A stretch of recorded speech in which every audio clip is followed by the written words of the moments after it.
अस्सलाम वालेकुम स्टूडेंट्स। आज का हमारा टॉपिक है प्लांट हार्मोन्स और ये चैप्टर 17 से रिलेटेड है।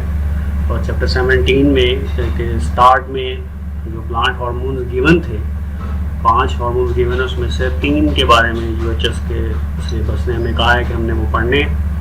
और ये इस यूनिट 2 का लास्ट पार्ट है। ये मैं जैसे ही अपलोड करूँगा उसके कुछ देर बाद प्रैक्टिस एमसीक्यूज अपलोड करूँगा, फिर प्रैक्टिस एमसीक्यूज की कुछ देर बाद उसकी की अपलोड करूँगा, 4 साढ़े 4 पे टेस्ट अपलोड करूँगा और रात में उसकी इंशाल्लाह डिस्कशन अपलोड हो जाएगी। तो हमारे इस तरीके से आज इंशाल्लाह 10 में से 2 यूनिट्स कंप्लीट हो जाएंगे। प्लांट हार्मोन सीधे सीधे से हैं और इसमें कोई परेशानी की बात नहीं, इनको आपने याद करना है। इसमें कुछ पॉइंट्स हैं, अगर वो पॉइंट्स आप ध्यान में रखें, अगर आप वो टेबल बना लें, ठीक है। मैं इसलिए आपके ऊपर छोड़ रहा हूँ कि कुछ काम ज़्यादा अगर आप करेंगे तो आपको ज़्यादा आसानी से चीज़ें समझ आना शुरू हो जाएंगी। आप उसमें ये कीजिएगा कि कुछ पॉइंट्स लिख लें। जैसे लेफ़्ट साइड पे टेबल, जब आप टेबल बनाएं तो लेफ़्ट साइड पे आप हर रो के अंदर लिख लें, एक पॉइंट लिख लें, पार्थिनोकार्पी लिख लें, रूट लिख लें, स्टेम लिख लें, ठीक है। जो हम अभी चीज़ें पढ़ेंगे कि हार्मोन्स क्या करते हैं, और फिर अगले कॉलम्स के अंदर हार्मोन्स के नेम लिख लें। अगर तो वो हार्मोन पार्थिनोकार्पी इंड्यूस करवाता है तो टिक कर दे, अगर नहीं करवाता तो क्रॉस कर दे। अगर वो हार्मोन सेल इलार्जमेंट करवाता है तो टिक कर दे, नहीं करता तो क्रॉस कर दे। इस तरीके से आपको ज़रा याद करने में आसानी रह जाएगी। और ये सारे जो हार्मोन्स की टीचिंग है, ये 6-7 प्रॉपर्टीज़ के इर्द गिर्द घूमते जैसे भी हम देखते हैं। सो प्लांट हार्मोन्स को फाइटो हार्मोन्स भी कहा जाता है और इनकी नेचर डिफरेंट है, ज़्यादातर ये स्टेरॉइड होते हैं। और ये आज अगेन मैं फिर सिलेबस बता दूँ, क्योंकि डाइजेशन वाला मैंने टॉपिक्स नहीं लिखे, उसको ओवरऑल हमने किया था। सिलेबस में सिर्फ वही मेंशन करूँगा जो कि यूएचएस में दिया गया है। जैसे डाइजेशन हम खुद से पढ़ रहे हैं ताकि हमारी मेमोरी के अंदर दोबारा से वो चीज़ें याद हो जाएं, इसलिए मैंने इसको टॉपिक्स नहीं लिखे, वो ओवरऑल आपने देखना है। और जो यूएचएस का सिलेबस इसलिए लिख देता हूँ ताकि आप लोगों को आइडिया रहे, ठीक है। हार्मोन्स भी आपने एक नज़र सारे टॉपिक्स ज़रूर पढ़ने हैं ताकि आप, क्योंकि देखें अगर थायराइड ग्लैंड से जैसे होता रहा पहले 3-4 साल पहले थायराइड ग्लैंड शामिल नहीं था सिलेबस में हार्मोन्स के, लेकिन थायराइड ग्लैंड से क्वेश्चन आ जाता था। अब आप उससे क्वेश्चन नहीं कर सकते कि भाई ये क्यों दे दिया, because you have read that in your book, so you have to have sufficient knowledge about that. So again आज के एक मीम है कि one does not simply propagate roses unless they use cinnamon and a potato. Potato आप जानते हैं, लोगों बोलते सिनेमन एक जड़ी बूटी ज़ाहिर है। सिनेमन और पोटैटो में क्या होता है, ऑब्वियसली प्लांट हार्मोन्स होते हैं जो कि डिफरेंट रिएक्शंस प्रमोट करते हैं, मेटाबॉलिज्म चलता है और रोज़ फूल बनना शुरू हो जाते हैं। सो सबसे पहला है जी ऑक्सिन। ऑक्सिन एक हार्मोन नहीं है, it is a group of different hormones. और इसमें indole acetic acid main component है और उसके वेरिएंट्स आ जाते हैं, यानी वैरायटी करके जो डिफरेंट कंपाउंड्स होते हैं। जैसे हमारे अंदर ग्रोथ हार्मोन है, ग्रोथ हार्मोन की बहुत सारे वेरिएंट्स होते हैं, एक तरह का नहीं होता, बहुत सारी टाइप्स का होता है। अब इसका काम क्या है कि ये स्टेम में सेल इनलार्जमेंट को प्रमोट करता है, यानी सेल के साइज को बड़ा करता है। बिहाइंड एपेक्स, एपेक्स कहते हैं टॉप वाले पार्ट हो, उसकी बैक साइड पे जो हिस्सा है वहाँ पे सेल को इनलार्ज करता है ताकि स्टेम का साइज बड़ा, उसकी लेंथ बड़ी हो। इसके अलावा कैम्बियम के रीजन में ये सेल डिवीजन को प्रमोट करता है ताकि गिर्थ बढ़े। अब हमने पढ़ा हुआ है चैप्टर 16 में कि जो कैम्बियम वगैरह है वो सेकेंडरी ग्रोथ में रोल प्ले करता है। सेकेंडरी ग्रोथ कहते हैं डायमीटर बढ़ने को, प्राइमरी ग्रोथ बोलते हैं प्लांट की लेंथ बढ़ने को। अच्छा, अब रूट्स में इसका क्या फंक्शन है? अगर ये रूट्स में लोअर कॉन्सेंट्रेशन पे हो तो उसमें ये ग्रोथ को प्रमोट करता है, और अगर हायर कॉन्सेंट्रेशन में हो तो ग्रोथ को इनहिबिट करेगा। इसके अलावा ये कटिंग्स और कैलिसेस, जैसे ये आप देख सकते हैं ये पार्ट है प्लांट का, अगर आप इसे काटें तो ये कट हो गया और यहाँ पे एक इमॉर्फस नेटवर्क ऑफ सेल बन गया, ये वर्टिसा अनडिफरेंशिएटेड सेल्स का कलेक्शन आ गया, इसको बोलते हैं कैलिसेस। तो जहाँ से प्लांट को कट के जाता है कैलस बनता है, तो ये वहाँ से दोबारा से उसकी ग्रोथ कराने में हेल्प आउट करता है। इसके अलावा ये शूट के अंदर बड को इनिशिएट करवाता है। बड यानी वो पार्ट होता है स्टेम के ऊपर जहाँ से फूल वगैरह, लीफ वगैरह ने निकलना होता है। लेकिन ये एंटागोनिस्ट भी हो जाता है समटाइम्स साइटोकिनिन्स के, यानी कि शूट में बड इनिशिएशन को प्रमोट करता है और समटाइम्स उसको इनहिबिट भी करता है। अब साइटोकाइनिन्स कैटेगोरिस्ट होने का मतलब क्या है कि साइटोकाइनिन भी बड इनिशिएशन को प्रमोट करता है। इसके अलावा ये एपिकल डोमिनेंस को प्रमोट करता है, एपिकल डोमिनेंस को प्रमोट करता है, फ्रूट ग्रोथ को प्रमोट करता है। Now what is apical dominance? Chapter 19 में आपने पढ़ा है कि कुछ प्लांट्स ऐसे होते हैं जिनमें ये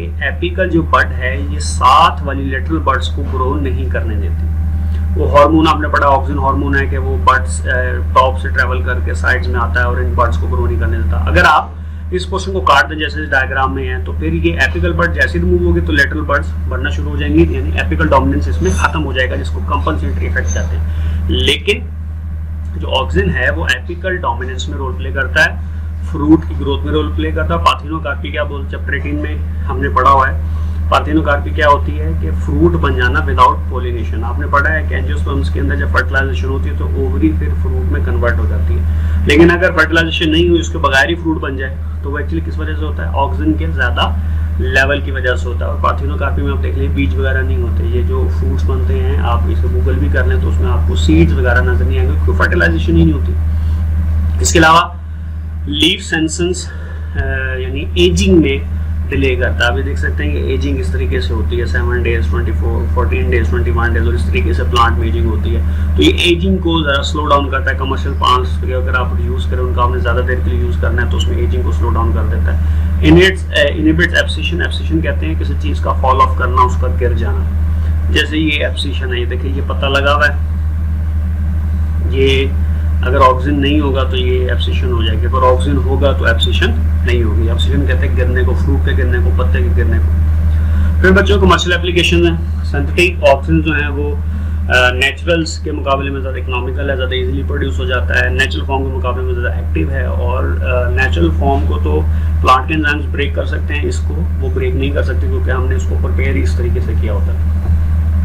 इसमें 2-3 एग्जांपल है। पहला नेफ्थलीन, इस तरीके से मैंने डायग्राम दे दिया है, इसको याद करने की जरूरत नहीं है, स्ट्रक्चर को सिर्फ अंडरस्टैंडिंग के लिए। इसके अलावा इंडोल प्रोपेनिक एसिड है। अब इनके फंक्शंस क्या है कि ये फ्रूटिंग को स्टिमुलेट करता है, यानी फ्रूट सेट जो नेचुरली प्लांट के अंदर मौजूद होता है उसको बनने के अंदर हेल्प करता है, और पार्थिनोकार्पी में हेल्प करता है। पार्थिनोकार्पी का दूसरा मतलब क्या है? Fruit setting in absence of pollination. फिर इसके अलावा 2,4-D है, 2,4-डाइक्लोरोफेनॉक्सिएसिटिक एसिड। इसके 4 फंक्शन बुक में लिखे हैं। सिलेक्टिव वीड किलर, यानी कि आप सिलेक्टिवली वीड्स को मार सकते हैं, सिलेक्ट करके इसको खास किस्म की जो जड़ी बूटियां हैं जो कि तंग करती हैं उनको मार सकती हैं। इसके अलावा ये जो ब्रॉड लीफ स्पीशीज जैसे डाइकॉट्स के अंदर लीव्स की जो ज़्यादा सरफेस होती है उसको ये किल करता है, ताकि प्लांट जो आपका कमर्शियल प्लांट जिसको आप यूज़ करना चाह रहे हैं वो डैमेज ना हो। इसके अलावा सीरियल क्रॉप्स और जो लॉन्स वगैरह हैं उनके अंदर वीड, चूँकि जड़ी बूटियाँ क्या करती हैं कि वो प्लांट के साथ कंपटीशन करती हैं फूड के लिए, वाटर के लिए, और उसकी ग्रोथ को अफेक्ट करती हैं, इसलिए इनको यूज़ किया जाता है। स्प्राउटिंग ऑफ पोटैटोस, देखें ये इस तरीके से फट जाना, जड़ें बन जाना, इस पर स्ट्रक्चर बन जाता है, इसको स्प्राउटिंग कहते हैं। इसको ये रोकती है अगर आप इसको पोटैटो की फसल पे स्प्रे करें। इसके अलावा जो प्री मेच्योर फ्रूट ड्रॉप है कि वक्त से पहले फ्रूट गिर जाता है उसका ज़्यादा नुकसान होता है, फल नहीं पकेगा, उतनी पैदावार नहीं देगा तो नुकसान होगा, तो यानी कि ये एब्सिशन को भी रिटार्ड करता है।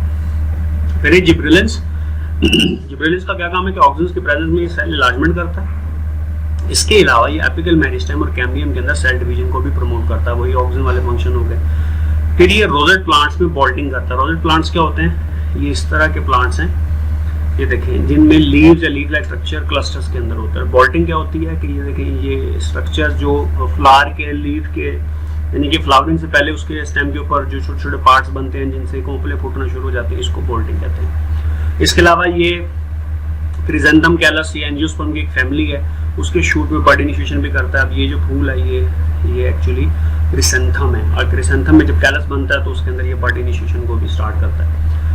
फिर ये लीफ और फ्रूट की ग्रोथ को प्रमोट करता है, पार्थिनोकार्पी को प्रमोट करता है, एपिकल डोमिनेंस में ये ऑक्सीजन के रोल को बढ़ा देता है। इसके अलावा ये बड और सीड डॉर्मेंसी को ब्रेक करता है। देखिए जब सीड डॉर्मेंट हो जाता है, जब फिजियोलॉजिकल कंडीशंस ठीक नहीं होती, वो हाइड कर लेता है अपने आप को वाटर के स्कैर्सिटी की वजह से, टेम्परेचर की वजह से, और जब कंडीशंस ठीक हो जाती है तो उसने उस डॉर्मेंसी को खत्म भी तो करना है ना, तो फिर जिब्रेलिन उसको हेल्प करता है सीड डॉर्मेंसी को ब्रेक करने में।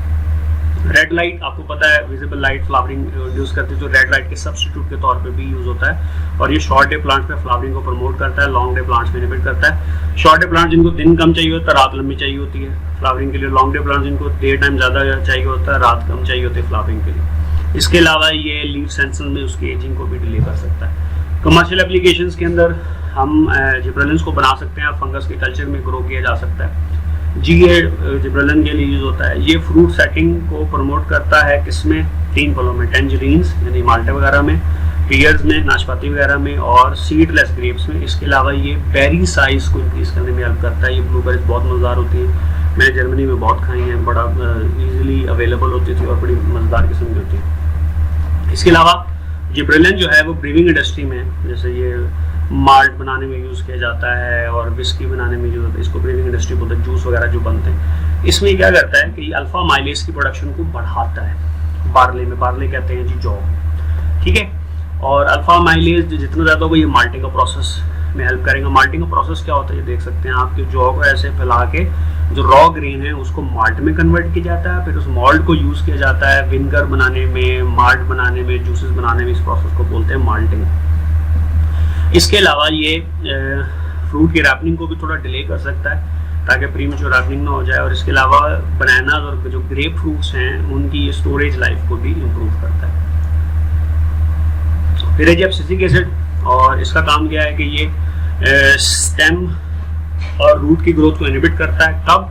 जब प्लांट किसी फिजियोलॉजिकल स्ट्रेस, दो बुक में लिखे ड्रॉट यानी कहत पड़ जाए, और वाटर लॉगिंग यानी कि इतना ज़मीन में पानी हो जाए कि वो सॉइल के ऊपर आना शुरू हो जाए, इसे वाटर लॉगिंग बोलते हैं। तो इस स्ट्रेस के अंदर ये क्या करेगा, जब ये स्ट्रेस आएगा प्लांट पे, इन दोनों में से कोई भी, तो ये स्टेम और रूट की ग्रोथ को रोक देगा ताकि उसको नुकसान ना हो। बर्ड और सीड डोर्मेंसी को प्रमोट करता है, यानी अगर फिजियोलॉजिकल कंडीशन ठीक नहीं है तो ये सीड और बर्ड को कहेगा कि भाई अभी आपका टाइम नहीं, आप अभी अपनी एक्टिविटीज़ को रोक लें।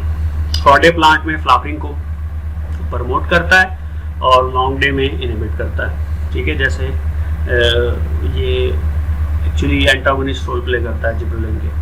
और लीफ सेंसेस को प्रमोट करता है, यानी एजिंग जल्दी से हो, एब्सिशन को प्रमोट करता है। और क्लोजिंग और करता है स्टोमेटा की, जब वाटर का स्ट्रेस आ जाए, वाटर स्ट्रेस बोलते हैं एक्चुअली विल्टिंग। फिर है जी उसके बाद के अगर कमर्शियल एप्लीकेशन हो तो इसको ट्रीज के ऊपर स्प्रे किया जाता है ताकि फ्रूट के ड्रॉप को रेगुलेट किया जाए, और यानी एक टाइम में फ्रूट ड्रॉप हो ताकि जो फार्मर्स हैं उनको पिक करने में आसानी रहे और उनका नुकसान ना हो।